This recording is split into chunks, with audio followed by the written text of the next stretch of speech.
సుబ్రహ్మణ్య స్వామి వారి క్షేత్రాలలో చాలా ప్రఖ్యాతగాంచిన మహిమాన్వితమైన దివ్యక్షేత్రం పళని. మనకు తిరుమల లడ్డు ఎంత ప్రసిద్ధో ఇక్కడ పళని పంచామృతం అలా అన్నమాట.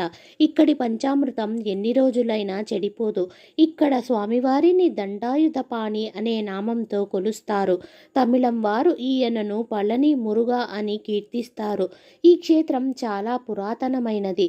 స్వామి చేతిలో దండం పట్టుకొని కౌపీనధారి అయి వ్యాప్తకేశుడై నిలబడి చిరునవ్వులొలికిస్తూ ఉంటాడు.